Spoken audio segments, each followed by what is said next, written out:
Today, we are going to be talking about Catleyas. Look at that guy. That is beautiful. I find Catleyas to be a little tricky.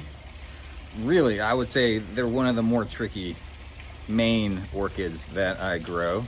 So let's talk about what I did to kill them and what I did to make them happy. And you're gonna walk away from this the best Catleya grower you possibly could be. More beauty, more beauty. Why I'm showing you this one is I'm gonna try to make a point.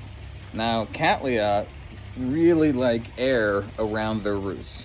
Well, really any orchid likes air around their roots.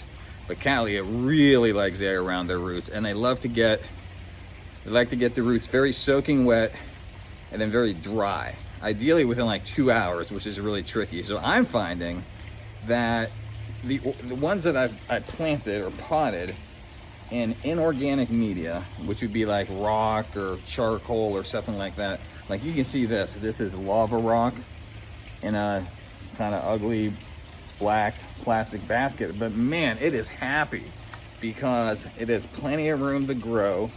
It has tons of airflow. Let's look at it. It's happy. So orchids, I found, if you hang them up, they're much more happy than if you put them in a pot, put them on a table or whatever, and then they're not happy. I'll show you that in a minute here. Okay, here's another example of a Catleya that is potted, but look at what's going on here. Right, now this is a little dangerous because it rained a lot this summer. I had to be real careful. It didn't get too much water. It evaporates really slowly. This is not ideal. The reason why I did not repot this is that really you should not be repotting these in September, right? You probably should be repotting them when they start to grow in the spring and the roots start coming out just a little bit, and you repot it so the little teeny roots have a place to, stick onto. So I'll definitely repot this in the spring, but in the meantime, we have to be careful that it doesn't get too wet or the roots are gonna rot and die. And then, okay, so maybe you've made this mistake. You have a Catleya, and the leaves, they look kind of sad and a little wrinkly. And you're thinking to yourself, man, I gotta give this thing some water. It's dehydrated, it looks terrible. Like it's all drying up. You put more water, and it keeps getting worse and worse and worse. And then it dies. And you're like, what happened? And you pull it out of the pot and you see a big mess of dead, rotted, mushy roots. The plant didn't look sad because it was dehydrated. It looked sad because all the roots were dead. So it had no ability to suck up water. So by watering it, you made it way worse, and then you killed your Catleya. Don't do that. Oh, this one smells so good, so good. Oh my goodness. So the first thing let's talk about when it comes to Catleya is there's like a billion of them. And what I mean by that is they are highly hybridized. So some orchids you find in nature, they would be called species, but a lot of Catleya are not, right? It was like they took one Catleya and it got romantic with another Catleya, and then they had a baby Catleya and it looks like this. Or maybe then they take this Catleya, get romantic with another Catleya, they get together and then they have a baby and it looks like a different flower, maybe white with some red in it, who knows. So that's why more than half, if you go to any sort of orchid nursery, more than half of orchids are Catleya, and that's why. And they're also very beautiful, and a lot of them smell good, so you can understand why they're so popular. As an aside, this is a Vanda, it's not a Catleya. But I just want to warn everyone out there, do you see those like brown, crunchy looking things at the end of the Vanda? I mean, these are supposed to be buds, but they got brown and dead. So what is this? Those are thrips. Thrips are awful. I hate them. Everyone hates them. So very, very common. They're everywhere. You can't stop them. You just have to push them back as much as you can. So as soon, I find this to be like the first sign. As soon as you see a Vanda with that little, it is time to kill thrips. Okay, this is a good example. This thing, I haven't, repotted it or anything in years. So you can see how the roots have totally taken over. It's like some sort of, I don't know what it was, but it's totally taken this thing over. And because I haven't messed with it, the flowers, I mean, it blooms twice a year.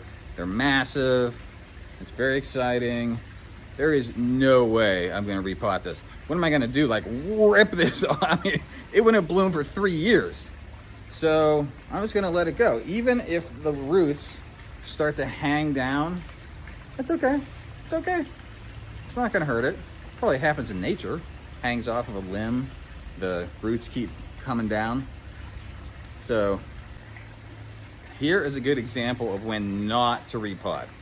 So if you see all these green roots that are growing and there's a sheath, right? Like a new sheath coming up here. This is a terrible time to repot. It would really set it back.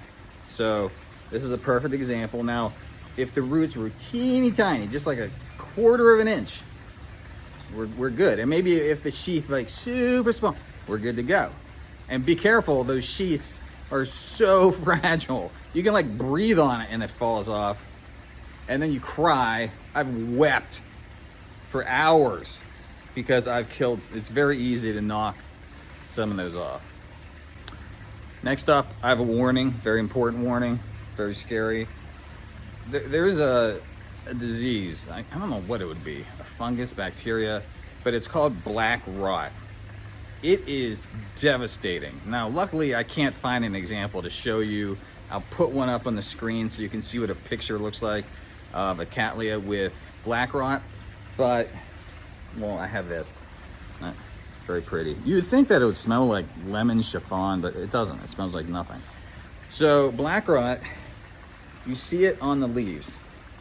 And it's kind of mushy, and it's on both sides. So if you see, like on the top of the leaf, if it's black, if on the bottom of the leaf it's not black, then it's probably not black rot. It's something else nasty, but black rot is brutal. It spreads like wildfire. Because all of my orchids are so close together, because I just moved and I'm still building an extension and everything is smushed together, it was very easy for black rot just to go through my collection. Well, it started with 1 or 2. Before I knew it, it was like another and another and another and another. And I thought I had it. And I saw another and another. I probably lost maybe 15 or 20 orchids. It was very sad. I found the best way to treat it by far is with a chemical called Aliette, A-L-I-E-T-T-E. It's expensive. You have to, it's like a industrial chemical. It's actually not that toxic, but it wiped it out really quick. So nothing else. I did band rot. I did a bunch of other, tried and true methods. But when it comes to like a lot of hanging orchids and a lot of mounted orchids, that Aliette is the way to go. If you have a bunch of potted orchids and you have big pots, like big plastic pots, band rot would probably be the way to go. B-A-N-R-O-T. Because when you get black rot, like you can't start messing around with natural chemicals and organic. Nah, I mean that stuff is brutal, and it goes through the air, right? So you just can't stop it. Like there's no way to stop it. It just starts spreading, and unless you can attack it aggressively, you're in big trouble. Like if you ever, like when the hurricane happened, that one hurricane where the flood levels were like 10 feet high and people's entire collections were underwater for a day or two. When everything receded very quickly, the whole thing got black rot and everything died. And there was nothing you could do in that situation. So black rot, evil. Okay, this isn't a Catleya thing. Look how cute these are. These are Tolumnia. I've never had a Tolumnia before. So I bought a bunch of them, and they are adorable. They're kind of the same as Catleya. Like, they want to stay very dry. They have Catleya looking roots. I don't know, maybe they're somehow connected to Catleya, but just wanted to show off. As you can see, I have quite a bit of orchids, or Catleya, blooming right now. It's late September, early August. I'm in Sarasota, Florida. For whatever reason, I have a lot of Catleya growing, or blooming. So this is another good example where it's actually stuck to a piece of wood. I guess this is a piece of cedar, I believe. But if you look, you can see the roots are actually stuck to the wood. So this is ideal. This is a situation where obviously it's gonna dry right away because it's just completely open to the air. As you can see, it's very happy.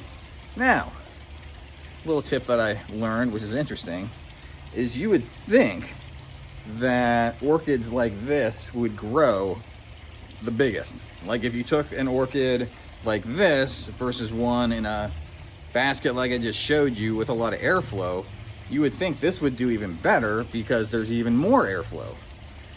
The thing is, these hybridized Catleya have been hybridized for so long that they're used to being in a pot. Like it's counterintuitive because in nature, yes, it would be on a tree, right? This is what it would look like. It'd be sitting on a tree. But in the real artificial world that we live in, what we've done to these things is we get their growing habits so used to that upright growing habit that you'd see in a basket. If you take something like this and then next to it you put a nice big basket like I showed you before, over 5-10 years, the one in the basket is gonna get way bigger than this one. Just how it is. Okay, here's an example of an oopsie. So this little wood cookie thing, I thought was cedar, but it's not. It's pine, which like disintegrates in a year or two. I just did this a couple years ago, and you can see in the back, it's already kind of cracking. This will completely deteriorate in, I don't know, 2, 3, 4 years, which is gonna create a real problem. It's gonna force me to repot this. The roots are gonna be angry. So again, the oopsie is just make sure you're putting this stuff on materials that are last a long, long time, right? Cedar is good.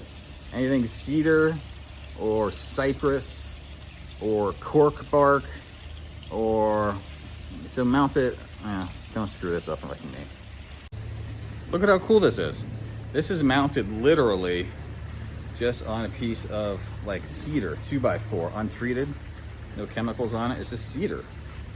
Cedar lasts a long time. You want to mount your stuff on stuff that's going to last a long time so it doesn't disintegrate, because that's not good. Why do I have this particular orchid? I'm trying to, okay, I remember. So I really got into Catleya one year, and I really got into mounting them because I thought it looked so cool, just like this, right? It does look cool. So if you can't see it, but like up here, I mean, there's probably 30 Catleya that are mounted on stuff like this, and it looks so cool, and it's like it's on a tree. Wow, it smells good, and it was so exciting. But they didn't bloom. I'm like for a year, and I'm like, nothing's blooming. And I go to my local nursery, greenhouse place, talking to the guy. He's like, well, did you do this? Did you try this out? Did you fertilize? Are you watering? They're getting enough light? I'm like, yeah, I'm doing everything right. I told him, I'm like, yeah, I got really into this, and I started mounting everything, so it looks really cool now. And he's like, oh, he's like, it's gonna set it back a year or two. These Catleya are crabby. If you repot, especially if you mount and really mess with the roots, they get mad. And when they get mad, they don't bloom. So literally, it's probably been 2 years, and this is the first time this has bloomed. So you're probably gonna miss a whole blooming season if you if you repot or mount and you're not really careful not to disturb the roots too much, I assume if I repot or mount that I just lost a year. It's just the reality. Okay, just to tease you, my next video is going to be on Catasetum. I think, not that I have them figured out, but obviously they're starting to flower and it's working. So I've been trying these things for a few years. I've had no luck. They either get eaten by something or, look at that guy. So I probably have 15 or 20 different kinds of Catasetum over there. And if you subscribe and like, you will be notified when the Catasetum video drops.